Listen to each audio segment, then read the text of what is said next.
India news. Bharat की तरफ से आपने देखा, भारत के जो थल सेना अध्यक्ष हैं उन्होंने बयान क्या दिया कि हम सबको इंक्लूसिवली एक साथ लेकर आगे चलने में यकीन रखते हैं। डेवलपमेंट सबका हो, सब आगे बढ़े, इसमें कोई छूटे नहीं, लेकिन अगर इसके रास्ते में किसी भी तरह का कोई रोड़ा अटकाने की कोशिश करेगा तो फिर इंडियन आर्मी को उसका रिस्पॉन्स देना पड़ेगा। क्या ये जो तनाव है, क्या ये जो टेंशन है, ये भारत पाकिस्तान तक सीमित है या फिर जैसा हम कह रहे हैं अब एक दूसरा महाज, दूसरा फ्रंट बांग्लादेश के फॉर्म में खुलता हुआ दिखाई पड़ रहा है? ताजा शेख हसीना को मौत की सजा सुनाई गई है। शेख हसीना भारत में हैं और उसको लेकर बांग्लादेश ने भी अब ये कहा है कि उन्हें वापस किया जाए। कई चीजें हैं जिस पर हम इस पूरे टॉपिक को रखने की कोशिश कर रहे हैं। हमारे साथ तीन खास मेहमान इस वक्त जुड़ रहे हैं। Lieutenant general Sanjay Kulkarni, senior defence expert के तौर पर। आरजू काज़मी मेरे साथ जुड़ रही हैं, जर्नलिस्ट पाकिस्तान से। आरजू, बहुत स्वागत है आपका वक्त निकालने के लिए। और शोएब चौधरी मेरे साथ, सीनियर जर्नलिस्ट, ब्लिट्स के एडिटर बांग्लादेश, वो भी मेरे साथ जुड़ रहे हैं। शोएब भाई भी एक बड़ी आवाज़ है बांग्लादेश की, जैसे आरजू भी बैलेंस करके चीज़ों को रखती हैं। और आरजू की जो थीसिस है, आरजू की जो तैयारी है, वो कम से कम एक सेलेक्टिवली एक खाने से नहीं होती, उसमें पूरी दुनिया भर की नॉलेज को समाने की वो कोशिश करती हैं और तब वो अपनी बात सामने रखती हैं। आरजू, मैं आपसे ही शुरुआत कर लेता हूं। जिहाद फी सबीलिल्लाह, ये एक ऐसा नारा है जो पाकिस्तान में जहां कहीं तकरीर दी जाती है और जहां कहीं हमको या तो तलहा सईद दिखाई पड़े या और कारी सैफुल्ला दिखाई पड़े या बाकी लोग दिखाई पड़े, वहाँ इस नारे का इस्तेमाल ज़रूर होता है। कहते हैं अल्लाह के रास्ते में ये जिहाद हो रहा है या किया जा रहा है। लेकिन इसमें जो इंटर सर्विसेज इंटेलिजेंस है, उसके रोल को आप समझाइए। आपने भी स्टडी किया होगा, मैं आप पर अपनी सोच थोपना नहीं चाहता, लेकिन पिछले कुछ दिनों से हमने जम्मू एंड कश्मीर, जो भारत जो जिस पूरे एरिया को एडमिनिस्टर कर रहा है इस वक्त, वहां पर चीज़ों को देखा है सेटल डाउन होती हुई दिखाई पड़ रही हैं। लेकिन अब बांग्लादेश से एक फ्रंट खुल रहा है, एक फ्रंट बहावलपुर से ज़रूर खोलने की कोशिश हो रही है, जो बयान हमने सुनवाए। क्या है, मुझे समझाइए ये जिहाद फी सबीलिल्लाह, ये और ISI और ये पूरा ये गठजोड़। सबसे पहले तो बहुत शुक्रिया, आपने इनवाइट किया। और बिल्कुल जैसे आपने बात की, पाकिस्तान में हमेशा से रिलीजन के नाम पर जो है वो बात की जाती है, या रिलीजन के नाम पर लोगों को कहा जाता है कि जी कभी भारत के साथ हमारी दुश्मनी है, या कभी किसी चीज़ के लिए भी मिसयूज़ ऑफ रिलीजन जो है वो मैं कहूँगी कि बहुत ज़्यादा किया जाता है। और शायद इसी वजह से आपने जहाद का भी नाम लिया और कई दूसरी बातों में भी आप गए।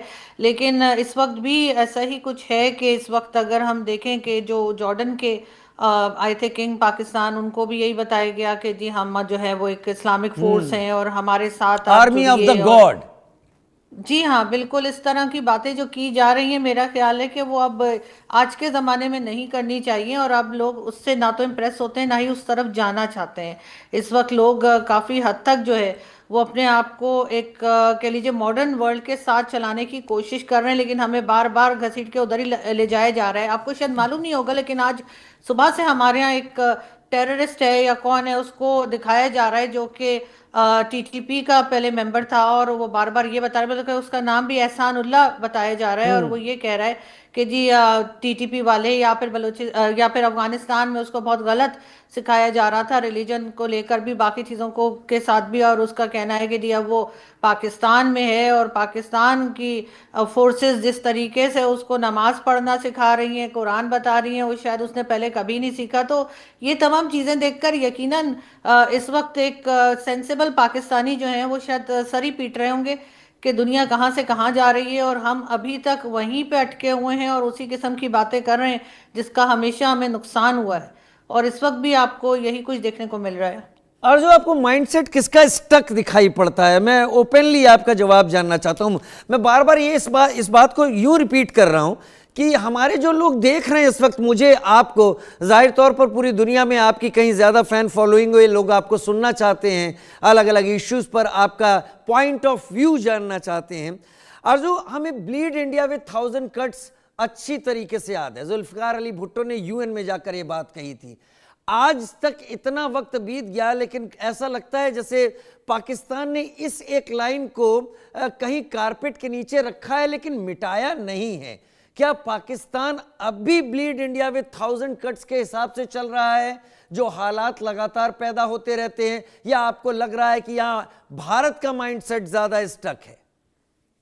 नहीं, मुझे लगता है कि अभी तक शायद उस माइंडसेट के साथ तो नहीं जाया जा रहा, लेकिन ये ज़रूर है कि अगर हम अफगानिस्तान की बात करते हैं जहां से हमें तकरीबन हर रोज़ ही अटैक्स जो है वो देखने को मिल रहे हैं, तो उसके बारे में अगर यहाँ के फोर्सेस और यहाँ की गवर्नमेंट बात करे तो लोगों में उतना जोश या जज्बा नहीं आता जितना कि हम अगर ये बताएं कि भारत हमारा दुश्मन है या भारत हमें अटैक करना चाहता है, भारत हमें नुकसान पहुंचा रहा है। यहाँ तक कि अगर हम अफगानिस्तान के अटैक के अंदर भी अगर हम भारत का चूरन ना बेचें तो शायद लोग वो भी ना सुने। इसीलिए शायद आपने देखा होगा कि फितनउल हिंदुस्तान और इस तरह के नाम रखे गए हैं, ताकि वहां पर भी, हालांकि वो अफगानिस्तान की बात है, उसमें हिंदुस्तान का क्या लेना देना, लेकिन तब भी हमारे लोग जो हैं वो अब अभी तक 78 ईयर्स में भी शायद उस चीज़ से नहीं निकल पाए कि जिसमें हमें ये पढ़ाया गया, यानी मेरी जनरेशन ने तो डेफिनेटली पढ़ा है कि भारत हमारा दुश्मन है और भारत हमें खा जाना चाहता है, और इस किस्म की बातें जो हमें बताई गई उसमें से शायद हम निकल नहीं पा रहे, या हमें कोशिश की जा रही है कि ना निकलें तो ही अच्छा है, क्योंकि इससे कई लोगों का फायदा है, और वो कौन लोग हैं उन्हें आप जानते हैं। अर्जुन, इससे पहले कि मैं शोएब भाई का रुख करूं, मुझे ये बताइए कि पाकिस्तान के ईस्टर्न साइड में जो आपका हमसाया मुल्क, जैसे ऐसे ही वर्ड का इस्तेमाल होता है भारत को लेकर, सोच क्या है भारत के साथ? क्या भारत के साथ लड़ने को तैयार बैठी है पाकिस्तान की public, most of the radical जो बना दिए गए हैं, या आर्मी, या फिर उनको ये लगता है कि अगर यहां से अगर भारत के अंदर हम उन लोगों को जिन्हें नॉन स्टेट एक्टर कभी कहा जाता था, उन्हें जितना ज्यादा भेजेंगे उतना ही हमारे लिए ठीक होगा? नहीं, मुझे ऐसा लगता है कि ये किसी लंबी जंग के लिए तैयार नहीं है, ना तो पब्लिक चाहती है और ना ही शायद जो मिलिट्री इस्टेब्लिशमेंट है वो चाहती है, ना गवर्नमेंट। लेकिन ये भी चाहते हैं कि हल्का हल्का कुछ लगा रहे, कुछ थोड़ा बहुत चलता रहे सिलसिला, और ये ना लगे कि बहुत अमन हो गया है, बहुत एक दूसरे से बहुत अच्छे से बात कर रहे हैं, या सारी दुश्मनी खत्म हो गई। ये इम्प्रेशन भी देना नहीं चाहते, या शायद उस तरफ भी नहीं जाना चाहते। ये चाहते हैं थोड़ी बहुत लड़ाई रहे, थोड़ा बहुत झगड़ा रहे, चाहे वो पॉलिटिशियंस को ले लीजिए या किसी को ले लीजिए कि सिर्फ स्टेटमेंट की हद तक हो, लेकिन ये चीज़ सिलसिला चलता रहे। ये इसको ख़त्म करने के लिए तैयार दिखाई नहीं देते, और अगर इन्होंने इसको ख़त्म किया तो आप जानते हैं कि बहुत से लोगों का जो बिजनेस है वो बंद हो जाएगा। इसलिए शायद ये चाहते हैं कि ये सिलसिला चलता रहे, और साथ साथ अटेंशन भी अफगानिस्तान की तरफ से डाइवर्ट करानी है, इसलिए कि अफगानिस्तान कंट्रोल में नहीं आ रहा। अफगानिस्तान बॉर्डर पे बहुत टेंशन है, बलूचिस्तान में बहुत टेंशन है, ये बात सभी जानते हैं, और वहां से अटेंशन डाइवर्ट कराने की सिर्फ एक ही तरकीब इनके पास है, और वो ये कि बार बार भारत की तरफ इशारा किया जाए और भारत के साथ कोई ना कोई टेंशन ऐसी बना के रखी जाए जिससे आपकी तरफ से भी कोई ना कोई स्टेटमेंट आ जाए, वो भी इनके फेवर में चला जाता है। वो वही मैं समझ पा रहा हूं। यानी यानी इस टेंशन को बरकरार रखने के पीछे अलग बात है। हालांकि पाकिस्तान इस वक्त 27th अमेंडमेंट को लेकर ज्यादा परेशान है, एंड आई एम सरप्राइज कि सुप्रीम कोर्ट के दो ऐसे जजेस ने जिन्होंने एक साथ कभी एक लॉ फर्म शुरू की थी, उसके बाद वो सीनियर जस्टिस बने, उन्होंने इस्तीफा दे दिया, हाई कोर्ट के जस्टिस ने इस्तीफा दे दिया, वकील हड़ताल पर चले गए, लेकिन पाकिस्तान की गवर्नमेंट जिस चूरन शब्द का इस्तेमाल आपने किया वो अच्छा बना रही है, इसलिए बेच रही है। मैं शोएब चौधरी आपका रुख करना चाहूंगा। आज बांग्लादेश में बहुत कुछ हुआ है शोएब, और पिछले कई दिनों से हम कई चीजें ऐसी देख रहे हैं जहां पर ऐसा लग रहा है कि 1971 में जो कुछ हुआ था, जो 30 लाख लोगों को मारा गया था, मैं टिक्का खान की बात नहीं कर रहा, मैं याया खान की बात नहीं कर रहा, एक पूरी बैटरी थी जो 3 लाख लेडीज के साथ सबसे बुरा काम जो उनका रेप किया गया था, ऐसा लग रहा है बांग्लादेश भूल गया है और बांग्लादेश एक फ्रंट बनने के लिए तैयार है। क्या यही आपको भी नजर आ रहा है कि एक चीज पाकिस्तान में हुई जब पीटीआई के दौर में वहां पर पाकिस्तान में कमांडर के घरों पर हमले हो गए, उसके बाद श्रीलंका जाते हैं, उसके बाद घूम के आप इधर आइए बांग्लादेश और फिर नेपाल, यानी हर कहीं एक प्रोटेस्ट हो चुका है जिसने उखाड़ फेंका किसी ना किसी को। बांग्लादेश कहां है शोएब भाई? बहुत बहुत धन्यवाद राजीव भाई आपको, और लेफ्टिनेंट जनरल कुलकर्णी साहब को नमस्कार, और पाकिस्तान की बुलंद आवाज आरजू जिमी जी को हमारा सलाम। देखिए, बांग्लादेश अभी हाईजैक होगी, पिछले साल जिहादी तख्ता पलट के बाद पाकिस्तानी आर्मी और आईएसआई ये मिलजुल के बांग्लादेश को हाईजैक किया। जैसे पाकिस्तान को भी पाकिस्तानी आर्मी ने हाईजैक किया। बांग्लादेश में अभी देखिए पाकिस्तानी जो आर्मी है, इनके पास, आप जिहाद की बात कर रहे थे, पाकिस्तानी आर्मी के लिए जिहाद है एक एटीएम कार्ड। एटीएम कार्ड को यूज करके वो नार्को जिहाद करते हैं, और नार्को जिहाद के नाम पाकिस्तानी सारी के सारी आर्मी ऑफिसर जनरल और बिलियनियर्स मिलियनियर्स हो रहे हैं। एक तरफ से पाकिस्तान एक भिखारी मुल्क, दूसरी तरफ ये बिलियनियर मिलियनियर आर्मी ऑफिसर, क्योंकि ये ड्रग ट्रेड में है। दूसरी तरफ ये पाकिस्तान ये खुद आतंकवादी फैलाते हैं दुनिया में, और बाद में वो अमेरिकी और यूरोपियन स्टेट्स के, पाकिस्तान के डिफेंस मिनिस्टर ने कहा कि वो उनके लिए डर्टी वर्क करते, डर्टी वो खुद बनाते हैं, बाद में इसको सफाई के काम भी वो लेते हैं। अभी बांग्लादेश की बात जो आप कर रहे हैं, आज आपने बता दी शेख हसीना जी के खिलाफ सजाए मौत की राय सुनाई दी, और बांग्लादेश में अभी वायलेंस चल रहे सारे बांग्लादेश में। ये है एक बहाने थे, क्यों कि यूनुस ने ये बांग्लादेश में जब ये बहुत ही टर्बुलेंट सिचुएशन आज है, उसी वक्त अंधेरे में एक 5 स्टार होटल में बैठ के हमारे जो लालदिया टर्मिनल्स है, ये लालदिया टर्मिनल्स को एक डेनिश कंपनी का नाम है एपीएम टर्मिनल्स, ये एपीएम टर्मिनल्स को दे दिया। जैसे पाकिस्तान में भी ऐसे होता है, ये लोग लोगों की अटेंशन को दूसरी तरफ डाइवर्ट करके वो बिजनेस से ले लेते हैं मिलिट्री ऑफिसर। अभी आइए आतंकबाजी के बाद देखिए, अभी जो भारत के न्यू दिल्ली में जो बॉम्ब ब्लास्ट हुआ, जैश ए मोहम्मद, आप भी जानते हैं, हमारे आदरणीय लेफ्टिनेंट जनरल कुलकर्णी साहब भी जानते हैं, मैं भी जानता हूँ, आरजू कादमी जी भी जानते हैं कि इसके पीछे सिर्फ जैश ए मोहम्मद नहीं, इसके पीछे इसके बांग्लादेशी काउंटर पार्ट भी है।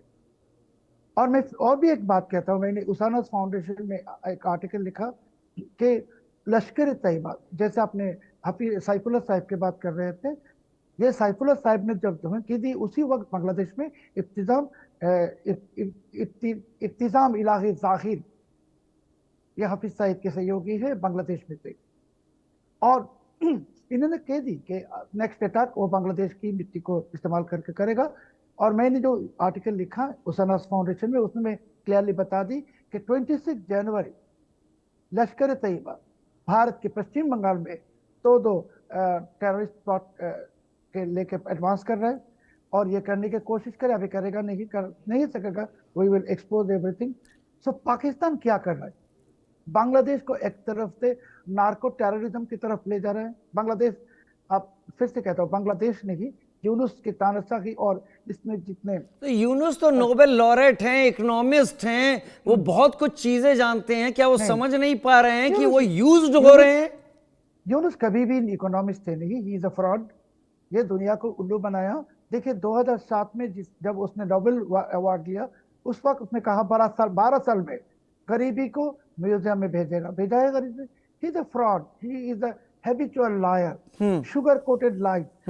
ये दूसरी बात जो है, देखिए कि बांग्लादेश में ये जो यूनुस, इसके लोग जिहादी Islamist and Pakistani ISI, Pakistani army, सब मिलजुल के बांग्लादेश को लूट रहा है, बंगाली को लूट रहा है। हमने 30 लाख की जो हमारे जो सेक्रीफाइस बुलाने की, इसका पर्पस क्या आपको लगता है? बहुत शॉर्ट में जल्दी से बताइए, मैं लेफ्टिनेंट जनरल कुलकर्णी का रुख करूंगा। इसका पर्पस क्या लगता है? भारत को 3 फ्रंट वॉर में उलझाना?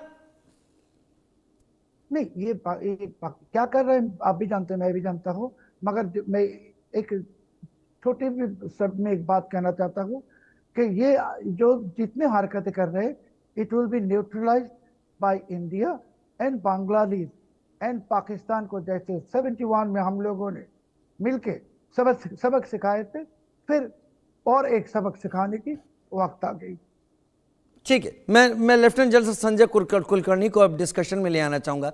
लेफ्टिनेंट जनरल कुलकर्णी, आपने अभी आरजू को भी सुना, आपने शोएब चौधरी को भी सुना। मैं दरअसल दोनों ही एस्टीम्ड जर्नलिस्ट से ये जानना चाहता था कि दोनों ही रेस्पेक्टिव कंट्रीज में माइंडसेट क्या इस वक्त चल रहा है। अब मैं आपसे जानना चाहूँगा, मैंने सुना जनरल साहब को आर्मी के, उन्होंने कहा कि अगर इंक्लूसिव ग्रोथ की तरफ कोई जाने में रोड़ा अटकाएगा तो इंडियन आर्मी को फिर आगे बढ़ना पड़ेगा। क्या इंडियन आर्मी इस बात को समझ रही है या समझ चुकी है कि अब चीज़ें पाकिस्तान की जहाँ तक बात करें तो आईएसआई के हाथ में उतनी नहीं है जितना टेररिस्ट के हाथ में है, बांग्लादेश में भी वही स्थिति है। ये ब्लीड इंडिया विद 1000 कट्स की जो स्टोरी है, जो मैंने अभी सुनवाया भी आपको, शायद तलहा सईद था, उसका भी कहना था कि जिहाद फी सबीलिल्लाह, यानी जिहाद करने के लिए तैयार होना होगा और उसे भूलना नहीं होगा। तो क्या हम ये माने कि डिस्पाइट सेइंग कि any act of terror will be dealt as an act of war, ये चीज होने वाली है? राजीव जी बहुत बहुत धन्यवाद। आरजू जी और चौधरी साहब दोनों को मेरा सलाम। दोनों ही अपने अपने देश के बहुत बैलेंस्ड एनालाइज करते हैं हर चीज को और भावुक होकर के बात नहीं करते हैं। और मैं ये कहूंगा कि अगर हम पाकिस्तान को पहले देखें, पाकिस्तान और हिंदुस्तान दोनों पड़ोसी हैं, इसमें कोई शक नहीं है। और ये पड़ोसी हम 1947 से है और पड़ोसी को हम बदल नहीं सकते हैं। ये जरूर आपने जो बात कही to bleed India with 1000 cut, वो फिलॉसफी पाकिस्तान की जनरल जियाउल हक से लगातार ये रही है, इसमें भी कोई शक नहीं। उनका मानना है कि पाकिस्तान की जो एस्टैब्लिशमेंट है और खासकर उनकी जो फौज है, उनका हेट इंडिया, भारत के तरफ जो नफरत के तौर से उनको देखा जाता है, वो देखते हैं भारत को, क्योंकि उनका एग्जिस्टेंस जो है वो भारत के नफरत के ऊपर ही जिंदा रहता है। उन्हीं की कार्रवाई के कारण जो आज पाकिस्तान में हो रहा है, चाहे बलूचिस्तान में है या खैबर पख्तूनख्वा में है या तहरीक तालिबान पाकिस्तान को लेकर के जिस प्रकार से पाकिस्तान हर हमेशा अफगानिस्तान को इसका गुनाहगार समझता है कि वो तहरीक तालिबान पाकिस्तान को पनाह देता है, ऐसी बात नहीं है। दोनों की आइडियोलॉजी जरूर एक है, लेकिन तहरीक तालिबान पाकिस्तान जो है पाकिस्तान की फौज ने ही खड़ा किया था। और आज अगर वो उन्हीं को वो उनके बरखिलाफ कार्रवाई करे, क्योंकि लाल मस्जिद में जो उनके साथ मुशर्रफ के वक्त हुआ, उसकी वो आज तक वो जो है उनके साथ जो जैसा भी सलूक किया जा रहा है वो उसी के कारण हो रहा है। अब पाकिस्तान की जो बात है, पाकिस्तान की जो एस्टैब्लिशमेंट है, पाकिस्तान में दो चीजें हैं। एक पाकिस्तान की आवाम जिनको इससे कोई लेना देना नहीं है।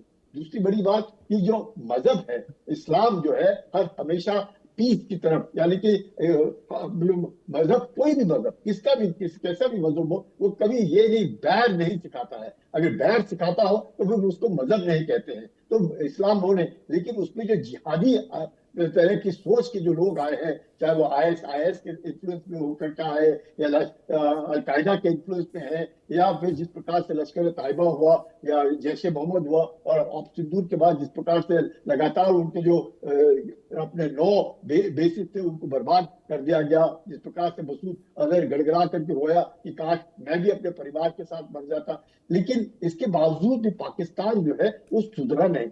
24 बार आईएमएफ ने उसको बेल आउट किया। लेकिन ये जो सोच है, ये जो जिहादी सोच है, ये जो रेडिकलाइजेशन है, ये जो इंडोक्ट्रिनेशन है, आज की तारीख में पाकिस्तान के अंदर 6 लाख मदरसे हैं, 6 लाख, और 2,90,000 स्कूल है। तो अगर आप समझ सकते हैं, किसी भी देश में अगर इतने ज्यादा मदरसे और स्कूल की जो तादाद है तो सिर्फ 2,90,000 है, तो आप समझ सकते हैं कि कौन उनको पैसा दे रहा है, कौन फंडिंग कर रहा है। ये तो रही पाकिस्तान की बात। अब पाकिस्तान पे जो अपनी जो तार है हर हमेशा इनके साथ जुड़ी रहती है, उनका कहीं ना कहीं पर कश्मीर को लेकर के शुरू से एक मुद्दा रहा है कि नहीं, वो मानने को तैयार नहीं कि कश्मीर जो है 26 अक्टूबर 1947 में जब इंस्ट्रूमेंट ऑफ एक्सेशन दस्तखत किया गया, उसके बाद कश्मीर का पूरा अपने पास आया नहीं, तो क्योंकि 15 अगस्त को हो जाता। लेकिन 15 अगस्त से लेकर के 26 अक्टूबर 1947 तक हुआ, क्योंकि 22 अक्टूबर को जिस प्रकार से पाकिस्तान ने कार्रवाई शुरू की